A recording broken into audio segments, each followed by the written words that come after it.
Welcome back to Galaxy Recaps. Today we'll be diving into an action thriller film titled 1992. Enjoy the recap. The story takes place in Los Angeles in 1992, a city simmering with social and racial tension. Mercer, a man trying to navigate his complicated past, receives a call from Child Protection Services. He's just been granted conditional custody of his son Antoine. Their relationship is strained, but Mercer is determined to take on this responsibility.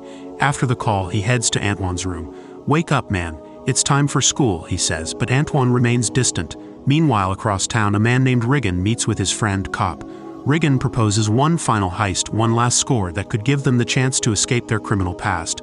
Back at home, Mercer prepares breakfast, but Antoine refuses to eat, the silence between them thick with tension. In the background, the radio blares troubling news. The Rodney King trial dominates the headlines. The brutal beating of King by white police officers has sparked outrage across the black community. Mercer tries to reach out to bridge the emotional gap, but Antoine, still carrying the wounds of abandonment, lashes out. He accuses Mercer of being absent when his mother had her accident, of leaving him behind when he needed him most. Mercer listens, at first absorbing the anger. But when Antoine mutters an insult under his breath, something inside Mercer snaps. "You're going to respect me," he warns, his voice firm. He lays down the law, setting a strict curfew, insisting that with the unrest in the city it's necessary. Elsewhere, Riggin picks up his brother Dennis and takes him to see their father Lel, a man known for his ruthless ways. "Pops, you ready?" Riggin asks. He uses the visit to pitch his high-stakes heist, hoping to convince Dennis that it's a sure thing. In another part of town, Mercer stops at a grocery store. While shopping, he notices a group of young thugs harassing the Asian cashier. Their taunts escalate, and Mercer steps in, his tone calm but firm. "Watch your mouth," he warns. But the thugs don't back down. One of them pulls a gun, pressing it against Mercer's head.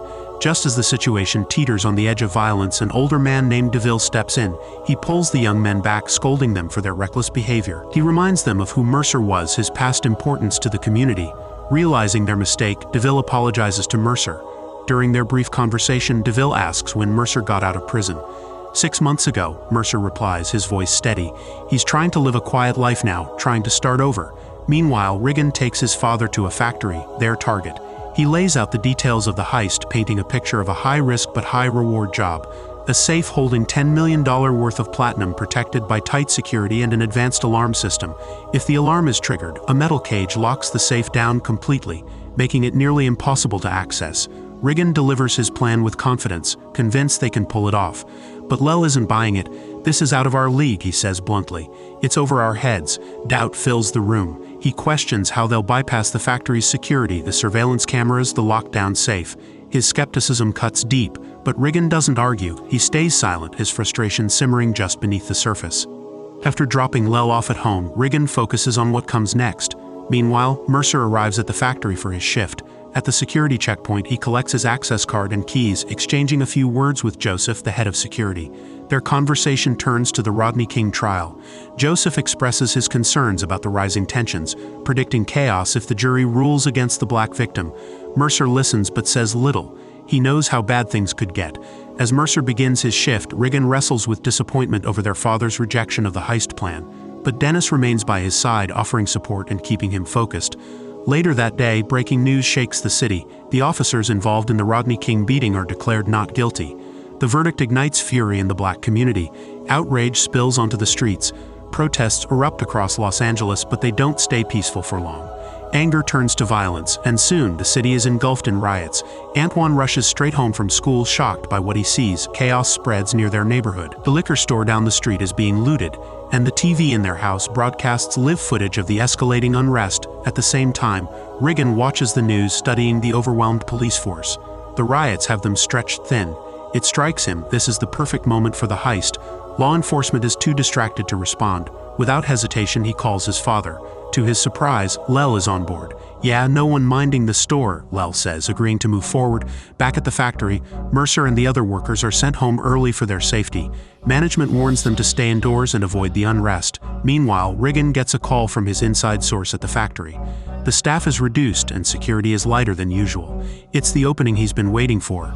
Wasting no time, Riggin gathers Dennis and moves into action. They swing by Copeland's house to pick him up. Copeland's wife, heavily pregnant, worries about his involvement. He tries to reassure her, telling her to stay inside and stay safe before leaving with the crew. At the factory, Mercer grows more anxious about Antoine's safety. He confides in Joseph, explaining that his neighborhood is mostly black and now a dangerous hotspot for the riots. Joseph, understanding his concern, offers a solution. "If you and your son want to stay here, I'll be all right with it," he says. Meanwhile, Riggin heads to pick up Lel, but immediately notices something off. His father has brought 2 hired thugs for extra muscle. Frustration flares within him, but he bites his tongue. Now isn't the time for an argument. At the same time, Mercer is navigating the chaotic streets, searching desperately for Antoine. Rioters are everywhere.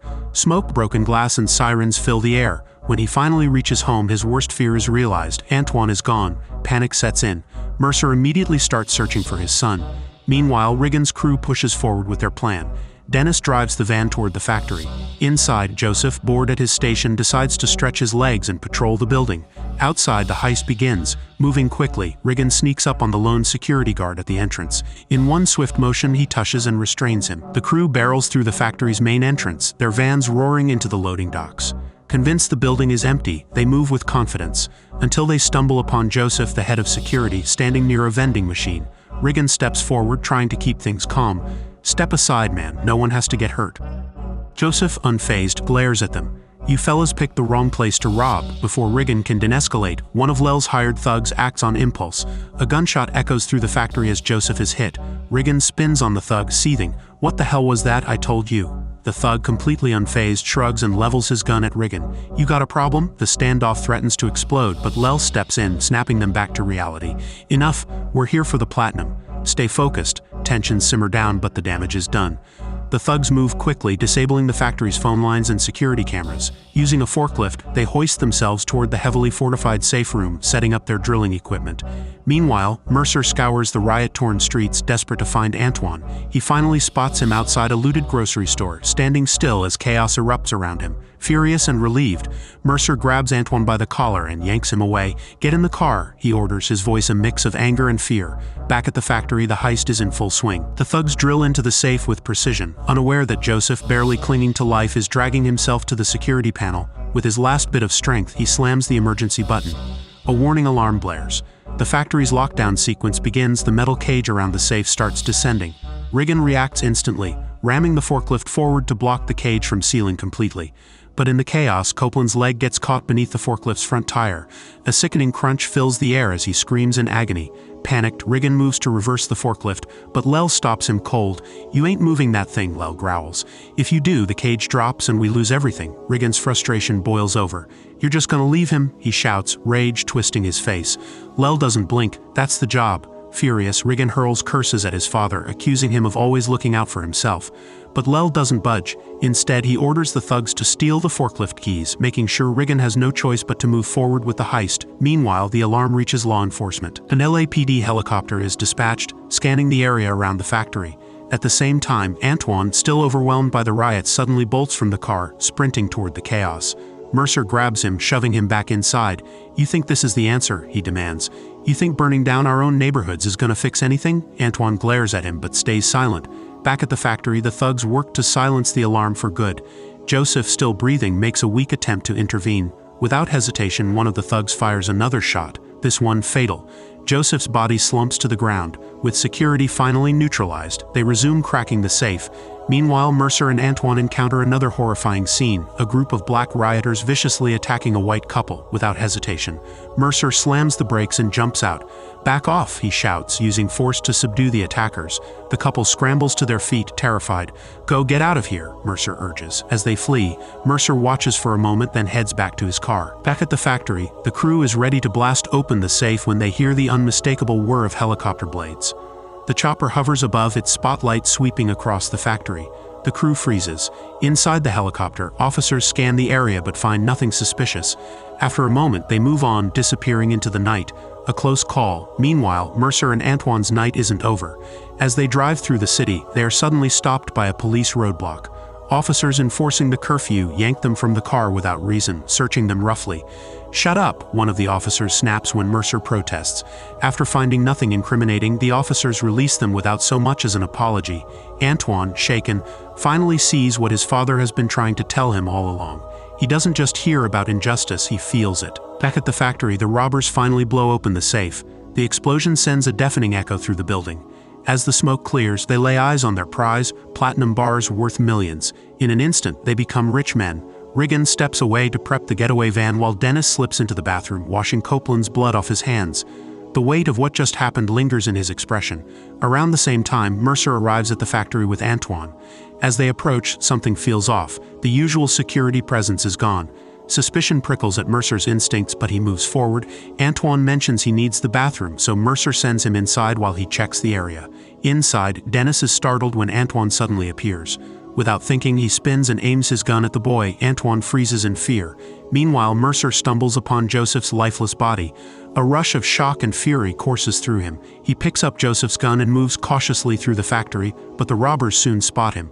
Gunfire erupts. Mercer ducks and weaves through the machinery, barely escaping the hail of bullets. His mind races. Where is Antoine? His son is missing. Desperate, Mercer makes a snap decision. He rushes to the loading dock and cuts the power, plunging the factory into darkness.